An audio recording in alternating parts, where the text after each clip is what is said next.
Hi, everyone. Let me just share my screen.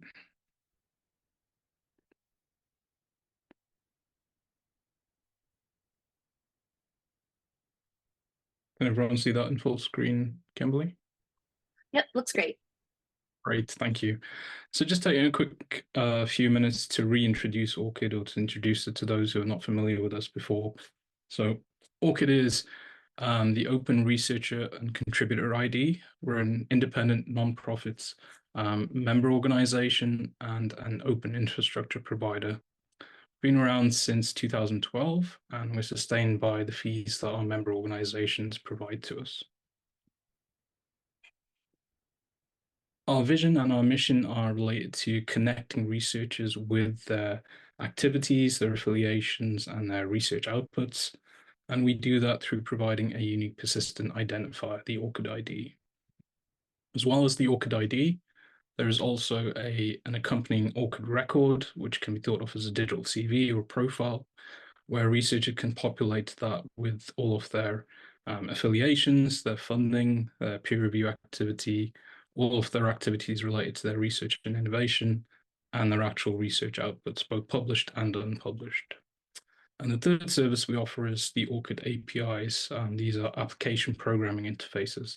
These allow different systems to speak to and exchange data with the ORCID registry and the ORCID records, and actually transfer data back and forth between different systems and the ORCID record. So this is a quick example of an ORCID record from a researcher. You can see the various different fields there that the researcher can populate, and researchers own and control their ORCID record and their ORCID ID, and actually the visibility of the data items in their record. And they have full control over who actually has access to and uses that data whenever they interact with an ORCID-enabled system.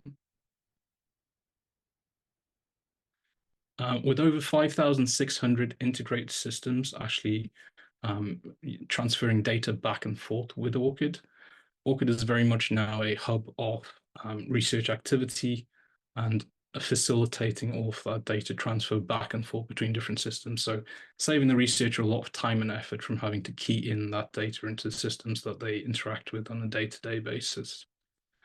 Typical systems examples are listed there on the left, and they're ranged throughout the research ecosystem. So all the way through from funder systems through to university and institutional systems that they may use, and through to publication systems that they may also come into contact with, such as OJS and OPS, which Eric is here to speak about today.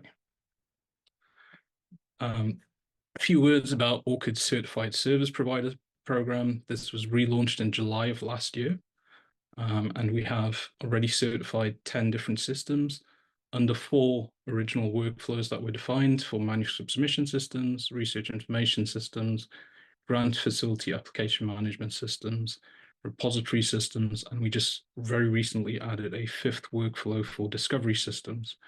And the ORCID Certified Service Provider Program is a free service that ORCID offers to member organizations to actually certify that a particular system and a integration built by a vendor or service provider is following ORCID best practices, and best practices defined by the ORCID community in terms of what they expect a system to do. So the benefits to ORCID member organizations in selecting a certified service provider system are around the consistency of the user experience and functionality that they can expect from those systems, and also the support and guidance provided by the vendor or service provider around that ORCID-related functionality. So for today's talk, the relevant workflow that we're focused on is the certification criteria for manuscript submission systems, which the OPS and OJS systems from Public Knowledge Project have been certified under. And I'll now hand over to Eric to speak a bit more about those systems and how they were certified under this workflow. Thank you.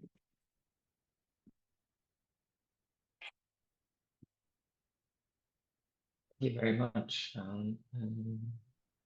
I'd like to share my screen now.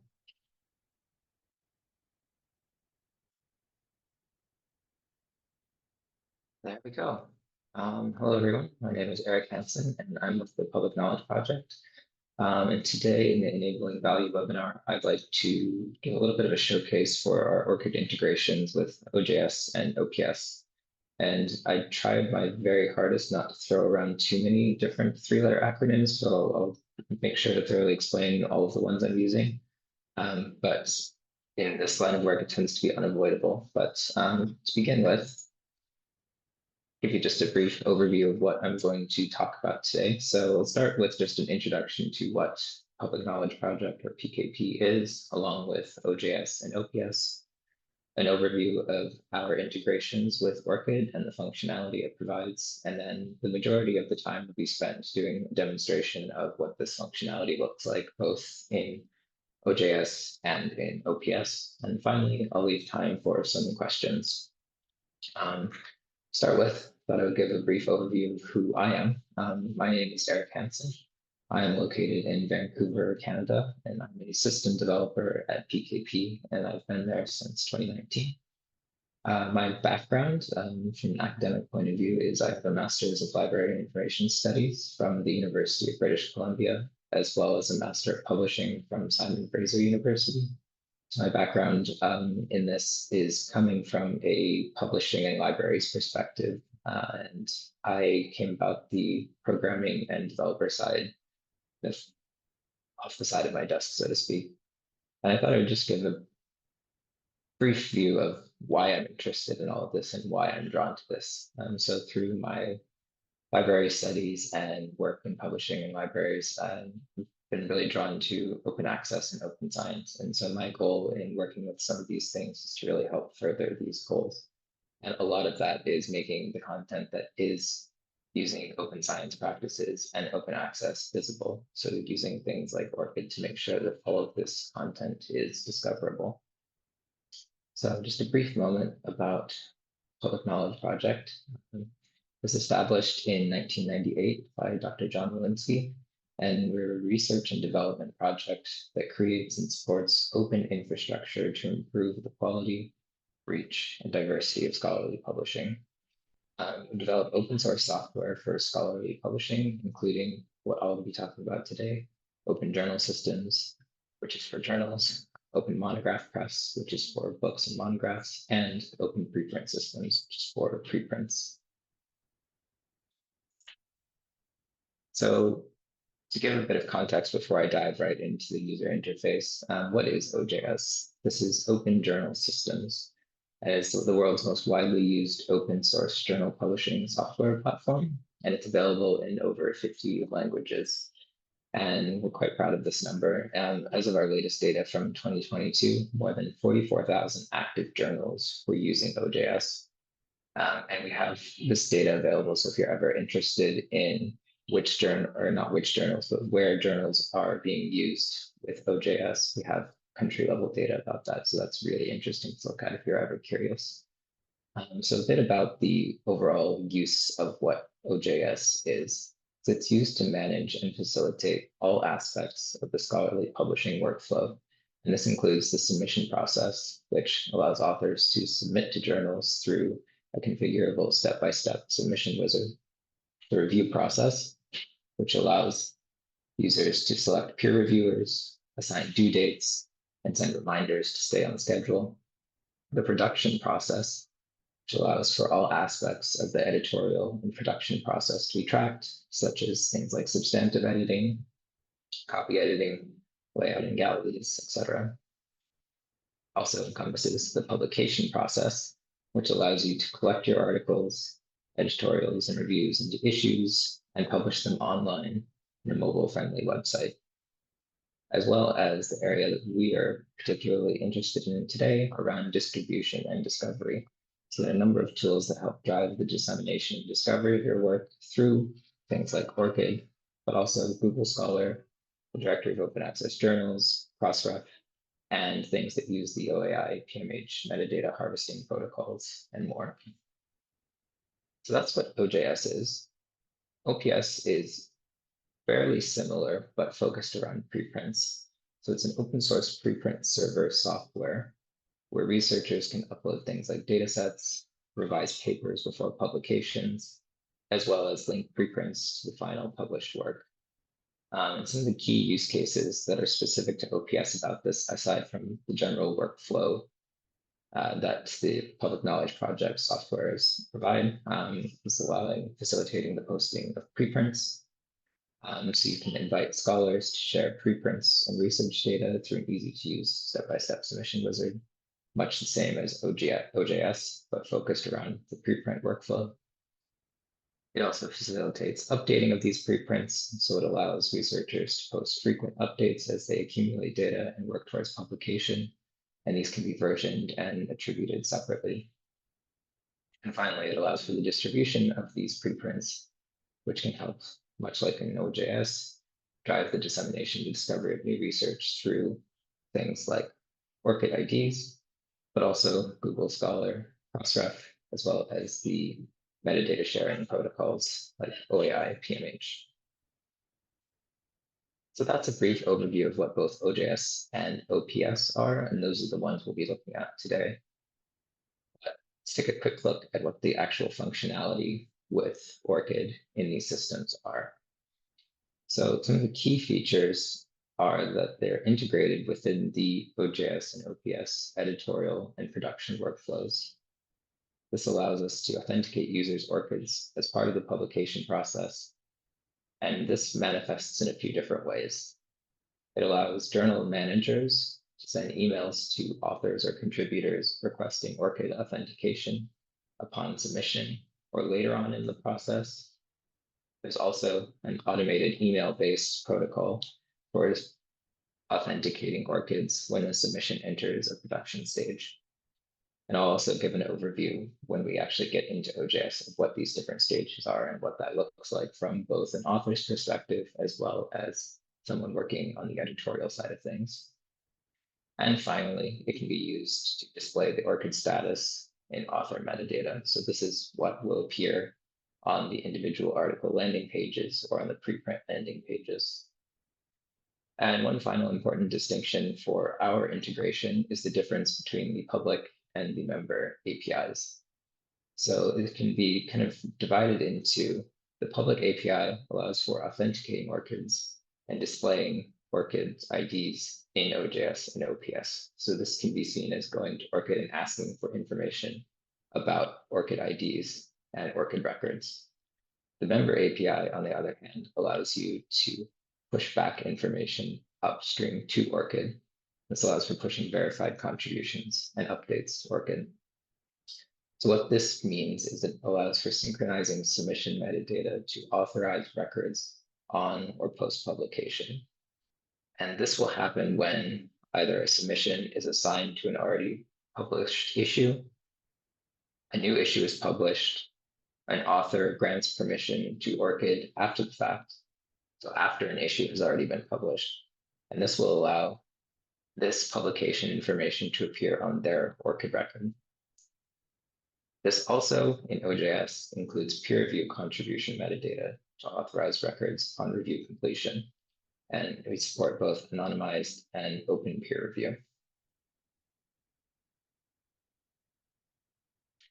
So next, what I would like to do is take a look at OJS, and we'll be diving into the actual software itself and looking at what this process looks like. So today, what I would like to do is show you a demonstration of the author workflow and the reviewer workflows in OJS, what these look like, and what the end results are.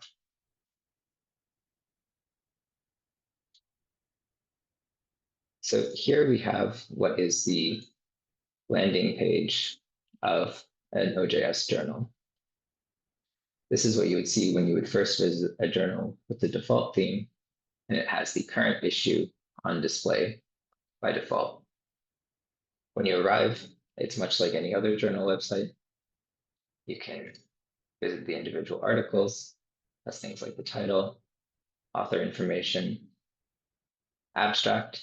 If there is full text available in HTML, that will appear here as well as being able to access any galleys like a PDF.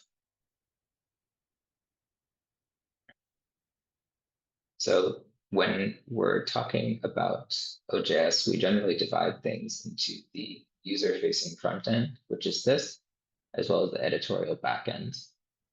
Now I will log into the editorial backend, show you what the ORCID setup looks like from the editorial perspective. Then we'll go through as an author, create a submission, and link our ORCID to that submission so it will appear alongside the author name here, as well as appear in our ORCID record. We'll start by logging in. And this is what you see when you log in to OJS as either an editor, a journal manager, or some other privileged role like that. Front page has the submissions, which can list all of the different submissions that you have access to or are important. If I had any assigned to me directly, they would appear here. But as the journal manager, I'm also able to see all of the things that are currently in process. So this includes things like the authors, the title, but also what stage of the submission process it is in, whether it's in submission, review, copy editing, production, and then finally, once it's moved through all of those and has either been published or declined, it will appear under archives and be labeled as such.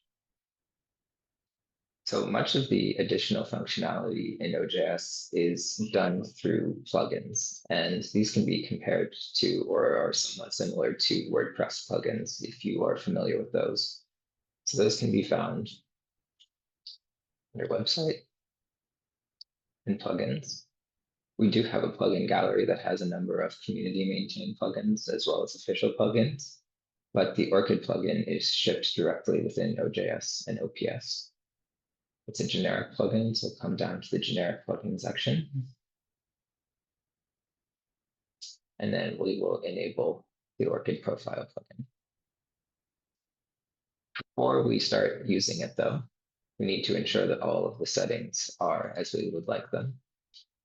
And there are a number of settings here that you'll need to set up before the plugin can be used. For the sake of this webinar, I have some of them preset, and so I'm not typing in long passwords on screen. But the main things here are which ORCID API you're going to use.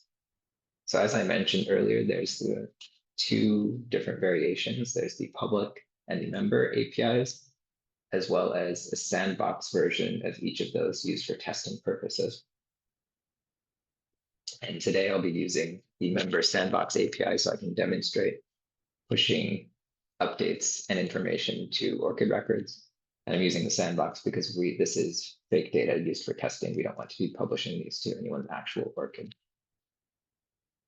The other two important things that have been pre-filled are the client ID and client secret. This is what you get in order to actually interact with the ORCID API. And finally, relevant for the OJS portion, in order to submit review information data, we need to include both the country and the city that the journal is located in, and I've also pre-filled this in. Final option that's relevant is we have the email settings. It's possible to send requests to authors or contributors requesting ORCID authorization when an article is accepted. In other words, when it's sent to copy editing. We'll click this on for this because this is one of the features that I'd like to demonstrate now. And the final setting is the ORCID request log. This will add in any errors, log out any errors, as well as possible to log out all information related to the ORCID functionality. This is mostly relevant for people who are working on developing the plugin. And so that's not something you need to worry about unless you're experiencing errors. Great, now we have all of those settings the way we'd like them. Move on, see that it's enabled, great. Now what I'd like to do is I will log out as the journal manager, and now I will log in as an author.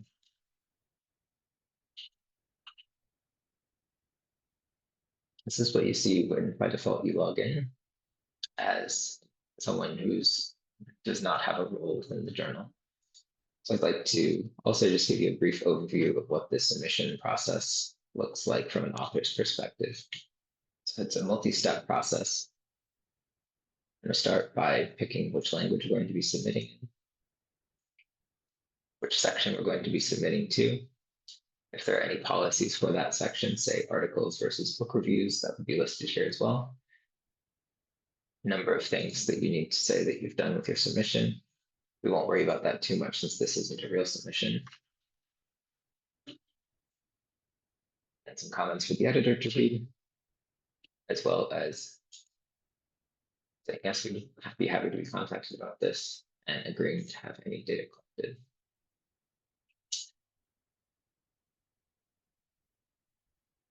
Next, we'll upload our article text. This will typically be a doc file, but for our purposes, we'll just upload anything.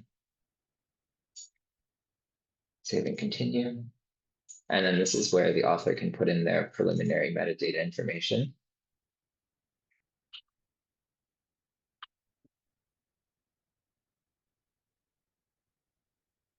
Let's look at OJS submission.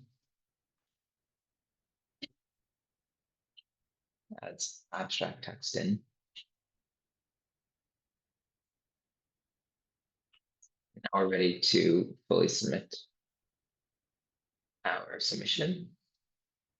And then our step as the author will be complete. We've sent our submission, and now it's up to the editorial board to review it and do whatever else they need to do, whether that's send it to review, decline, or fast track it. So we'll log out again and we'll log back in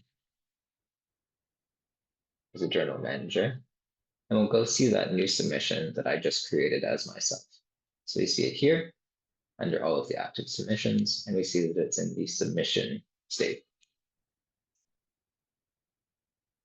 View that here, and we'll see this is the kind of main place where most of the action happens within the OJS workflow. Have the workflow tab, and that includes each of the stages a submission will go through, including submission, review, copy editing, and production. So for the sake of this submission, we'll skip the review step because I want to show you the ORCID side of things. So go ahead and accept and skip the review.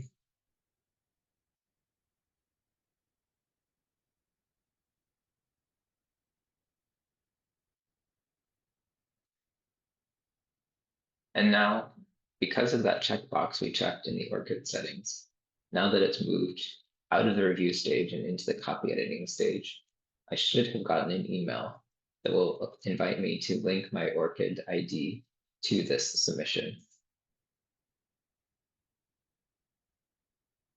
And we do have an email requesting ORCID record access.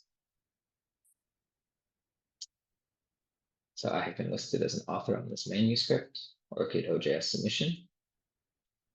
Allow us to add your ORCID ID to the submission and also to add the submission to your ORCID profile and publication. This text and what functionality it has will change depending on whether you're using the public API or the member API. Adding your ORCID ID to the submission is always available, and adding the submission to your ORCID profile and publication, that's limited to the member API. So let's go ahead and do that. Follow that link. We'll open up this ORCID login window.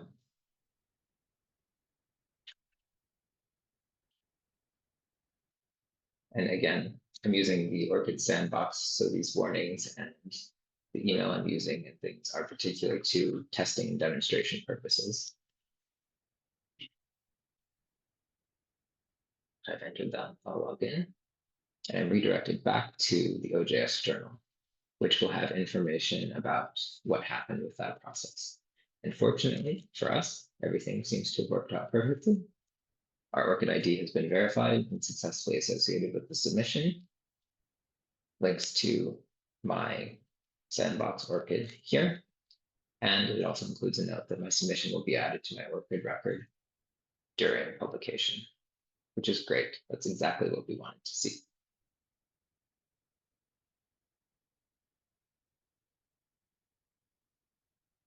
Now we will go back to the submission. I'll give you a brief look at the publication tab as well. So this is where you would add information that you'd think of being as part of the user-facing part of the submission. So things like the title, subtitle, abstract, as well as any metadata, keywords. If you're adding PDF galleys or other XML versions of galleys, that would go here too. But what we want to look at now is the contributors. So I want to go and look at the list of contributors. I see myself, Eric Hansen, right here. And now that I have linked, I followed that link in the email for ORCID. I logged into ORCID. I now go into the contributor profile, and I see that my ORCID has successfully been linked with the submission.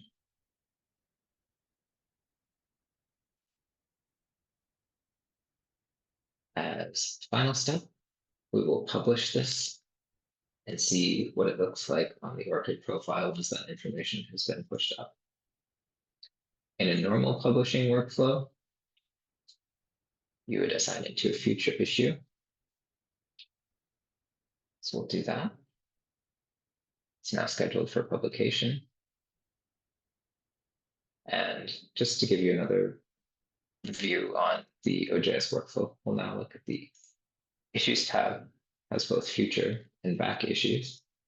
Right now, we're concerned about the future issue. Let's go ahead and look at this. It says it was published in 2015, which seems a little wrong considering it's 2024. So we'll just update that. And this is where you can add things like issue titles, issue description.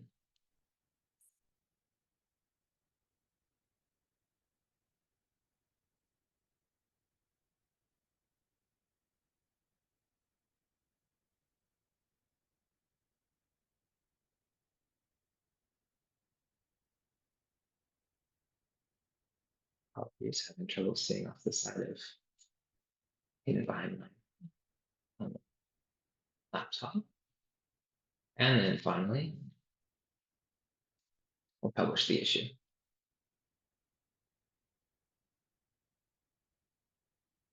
And then as we saw here in the beginning, the front page will show the current issue. And we see this single article, the ORCID OJS submission. And when we go to the landing page, we see me as the author, my affiliation, as well as my ORCID link. And this is what will appear for every author that has their ORCID linked to this submission. We follow that, and we can scroll down and see now I have this ORCID OJS submission included in my ORCID record. It includes all of the type of information you might expect, URLs, ORCID, that it was added, abstract text, as well as the source of this. So when an integration like this is providing this information to the ORCID record, it will have information about which integration did this. And of course, this is my test integration. So it's saying Open Journal Systems, ORCID integration dev, but it will say the name of whatever the actual authenticating integration is when that time comes. Okay. Now I'll briefly show what the review workflow looks like and how that fits in with the ORCID integration. So we're going to jumpstart into a submission that's already in progress, a submission that has already been submitted. And rather than skip the review stage this time, we'll send it to the review stage. And we're glossing over a lot in terms of the OJS workflow, but the main idea is that we're moving through the different steps of the scholarly publishing workflow. And next, I'll add myself as a reviewer to demonstrate how reviewer credit appears in your ORCID profile through the member API integration.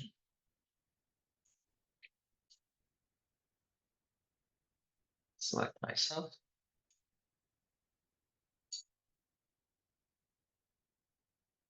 And now I will have gotten an email about that.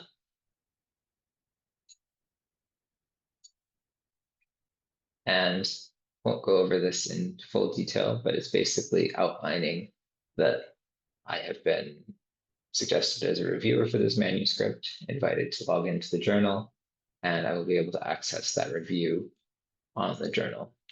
So we can do just that. Log out as the journal manager.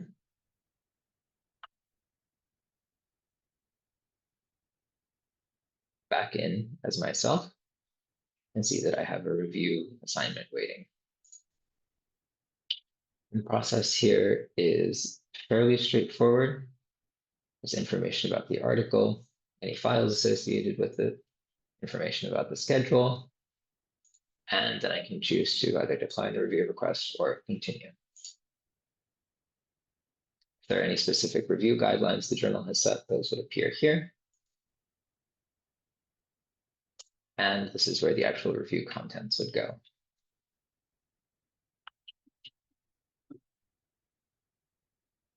Dummy comments in.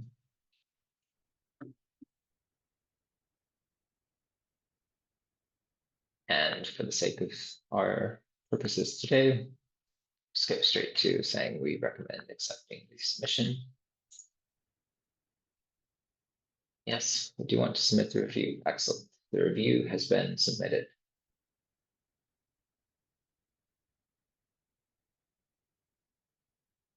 The different aspect of this that I'd like to demonstrate is in the previous example, we associated the ORCID with a submission. You can also, as a user, associate it with your user profile. So that's what we'll do in this instance. Go to edit. This is my personal user profile. And the ORCID section is under public. So what I would like to do now is connect my ORCID to my profile here rather than to a submission. And this means that for every submission or ORCID related action, so a review contribution or a authored submission, my ORCID will automatically be brought forward for everything that this user is associated with. And because we're already logged in, this should happen fairly quickly. Logged into ORCID, I should say. And just like that, because we were logged in, that's now there and ready to go. And that is all we had to do as the author. So now we can log out. And now I'm going to log in as an editor for the journal.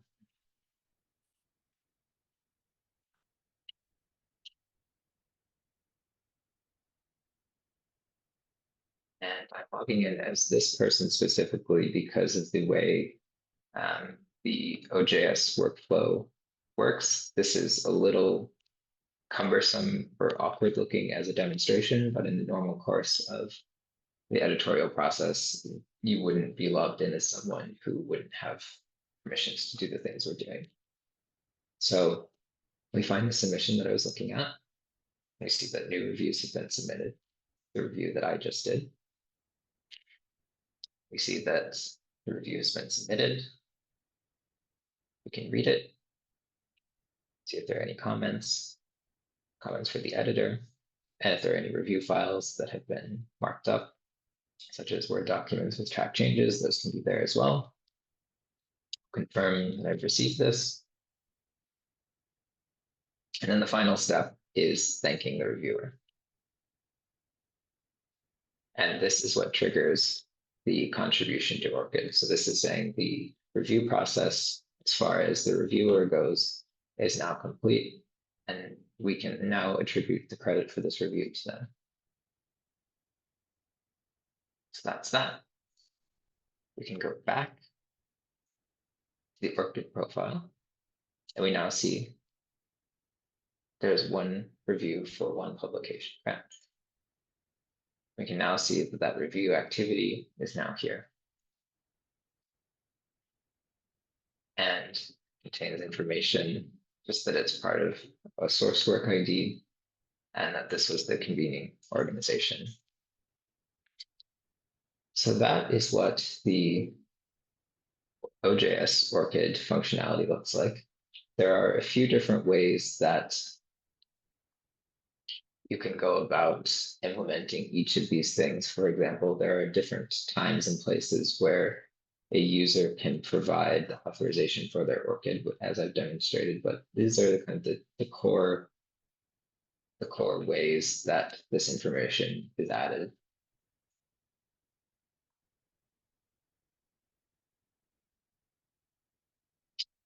Next, I'll just show a brief look into what this looks like in OPS. It's not wildly different in OPS, but as the core function and idea behind it is different from OJS, it's about preprint servers. There are no review workflows, and things can be added directly. It does end up looking a little different, so I'll show a demonstration of what that looks like.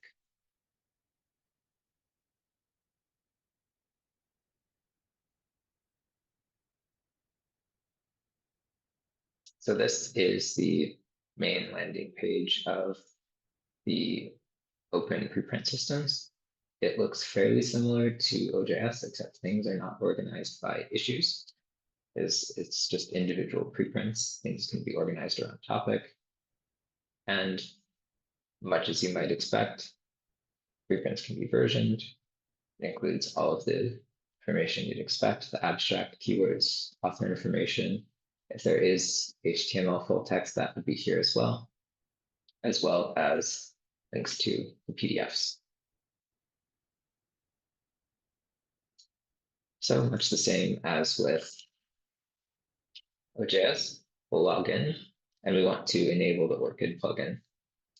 It looks very similar to OJS. It's just limited to, you can conceptually think of it as only dealing with submissions, no issues. So much of the workflow is similar, but ever so slightly different. We'll find the generic plugin, the ORCID plugin. We'll enable it. And we'll make sure all of our settings are the way we'd like them. Again, I've pre-filled these settings in. So having the member sandbox, we have our client ID and client secret set. And because there are no reviews, the country and city of the convening organization are not important or not required information. So we're not asking about those. And this time we won't check this because we'll show a slightly different workflow as part of just showing all of the different, or as many of the different ways as possible. Okay. And then very similar to OJS, I'm going to log in as myself with an account I created earlier and create a submission.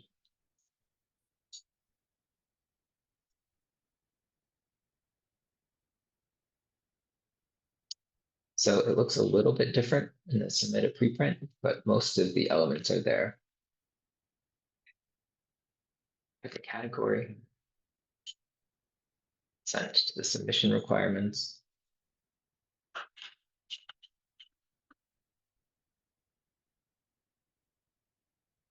Comments, and agree to have the data collected according to the privacy statement. We'll continue. And this is one of the major places where it differs compared to OJS. We're adding in our PDF galleys directly rather than submitting a raw manuscript. So we can named it as a PDF, saying it's the preprint text, and uploading it. Move on and enter the metadata.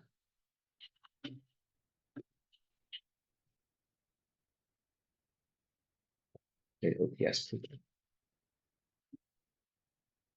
Some required abstract text. And save and continue. Do the final confirmation. Finish our submission. We've now sent it to the preprint server, and it would need to be reviewed by somewhat on the editorial side of things before it's published. So we see that this is here, and I'll show the other way that you can add in ORCIDs to individual submission records. So again, we'll go under preprint, contributors, find myself. And here we see where before we saw the ORCID that had already been added. See below its request, authenticated ORCID ID. So we'll go ahead and do that. So we see that it has not been authenticated. Please request authentication from the contributor. So we'll click send email, and this will trigger an email to be sent to the author, me, to authenticate my ORCID, and then we can come back and see that it's been added, similar as before. Should something happen where you need to then remove an authenticated ORCID, once you can see that there is one here, you can click this delete ORCID ID and access token box, and that will remove it from the system as well. It's worth noting that this can only do things in OJS and OPS. If you delete the ORCID ID and you have already pushed updates to your ORCID record, those will not also be removed. This is just deleting it from the OJS and OPS system. Go ahead and do that. I have another email requesting ORCID record access. I've been listed as an author of the manuscript submission ORCID OPS preprint. I'll acknowledge preprint server. And again, let's add your ORCID ID to the submission and add the submission to your ORCID profile on publication. Go through this process again.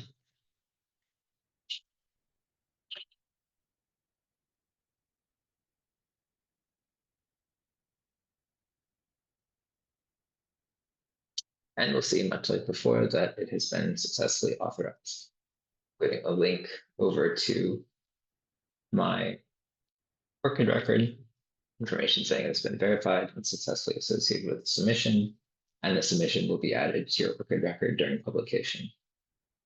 And fortunately, for the sake of this demonstration, all of this has gone smoothly, but if something had gone wrong in the process, if there was something misconfigured with the credentials for the ORCID integration, if there was something wrong on the OJS or OPS side of things, or if there's something incomplete about the user's information, that information would also be provided here, as well as next steps that the user or the editorial team can take to rectify that.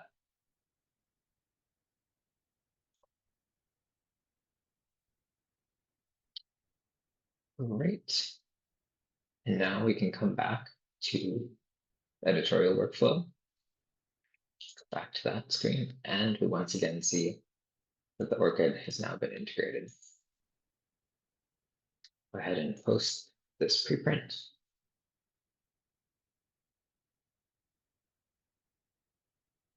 And finally, we'll view it in the user-facing front end. This is a pretty bare bones preprint, but we can see that it has all of the necessary bits. The title, link to the PDF galley, abstract, author information, including the ORCID badge, and a link to my ORCID. We follow it through.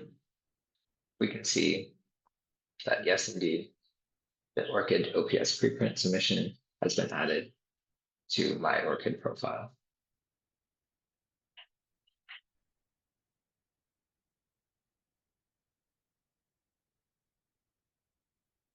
And that concludes the demonstration I wanted to provide for you all today. I'm happy to take any questions about this, the ORCID integration with OJS and OPS, or any questions about PKP or any of our work in general.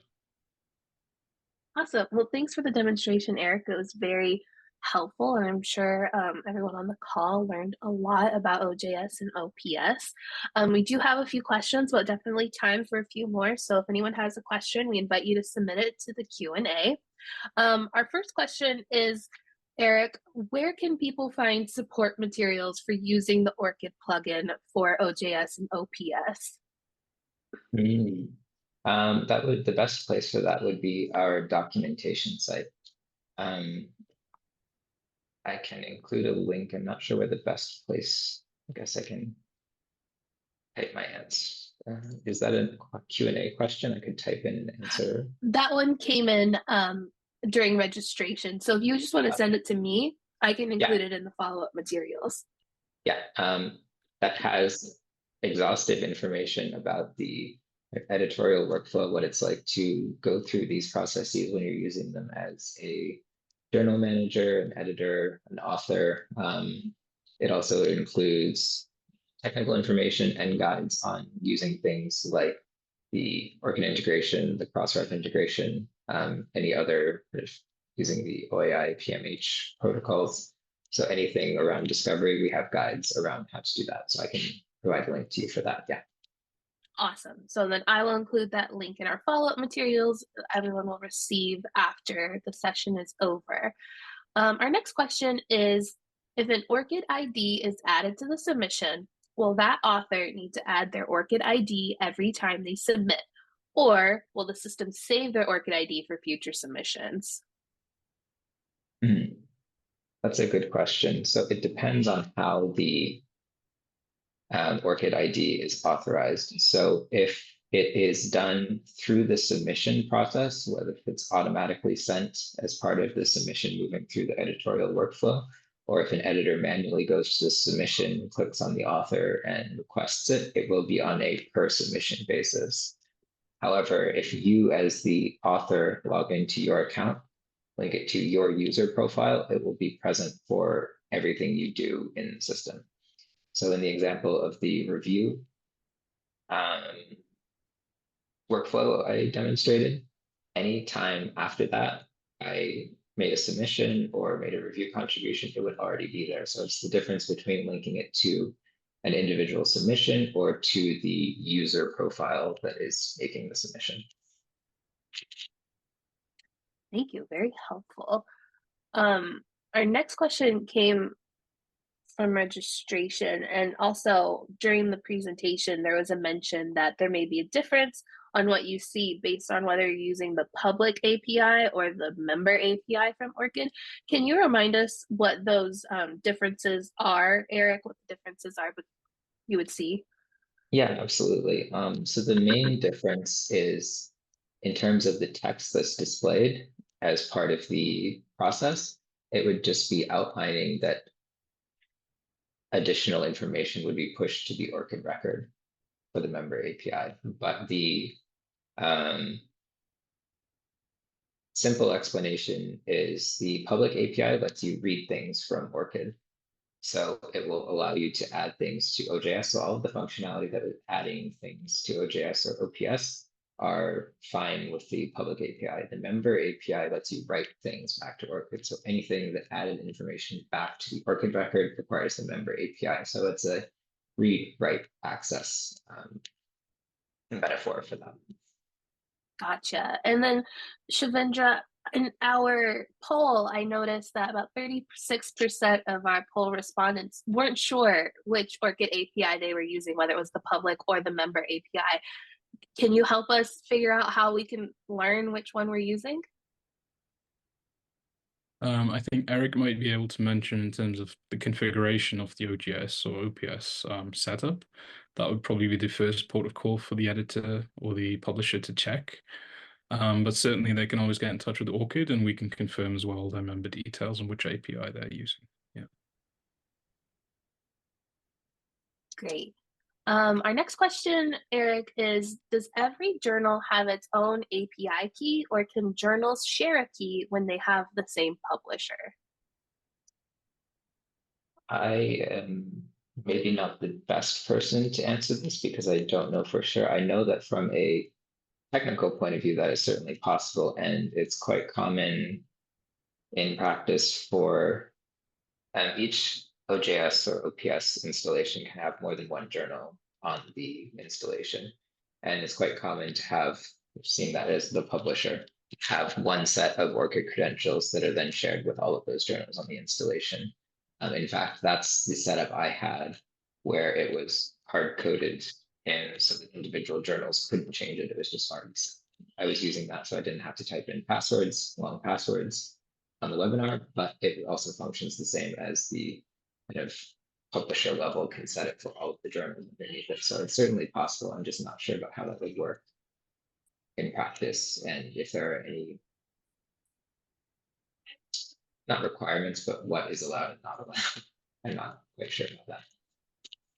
Yeah, so it would depend on who is the ORCID member organization. Typically, it's the publisher, and typically publishers who are ORCID members have multiple journals set up, even if they're using the same submission platform like OJS or multiple different submission platforms.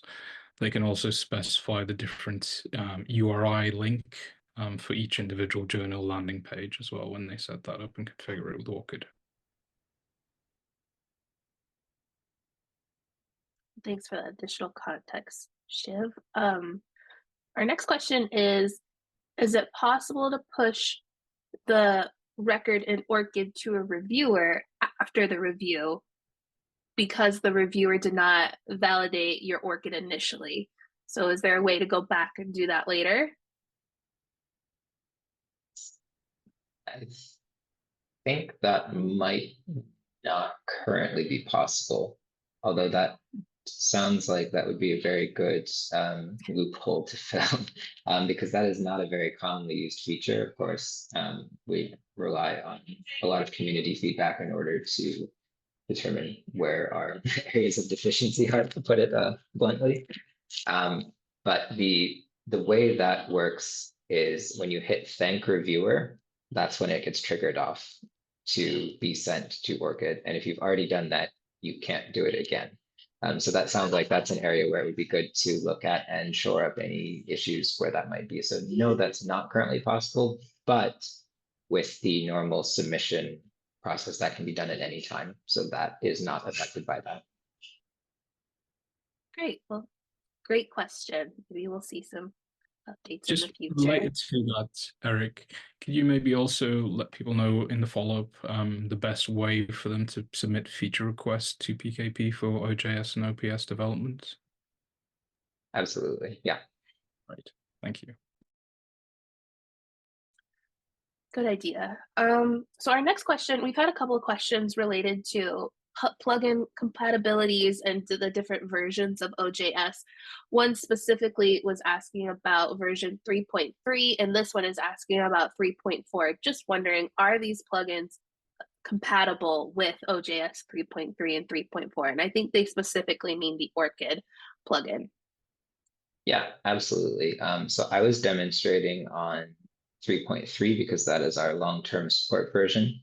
And that's just what I've been using for doing public demonstrations like this, but they're absolutely compatible with OJS and OPS 3.4, and moving forward with 3.5, they're going to be removed as plugins and integrated as core systems within the software. So they've already kind of been like that because the plugins have been packaged up with the software, but they've still been kind of maintained separately. So moving forward, it will just be fully integrated into the software. But yes, it is compatible with 3.3, 3.4, and will be integrated in 3.5. It's great to know. We've got a couple questions here in our last few minutes. So our next one is, how can we link a journal on OJS to ORCID for the authors?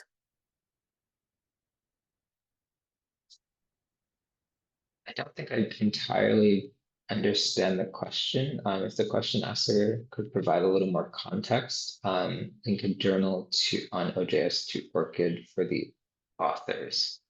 If you're asking whether links back to the journal are present in the ORCID record when they're added, yes, it links to the individual article landing page.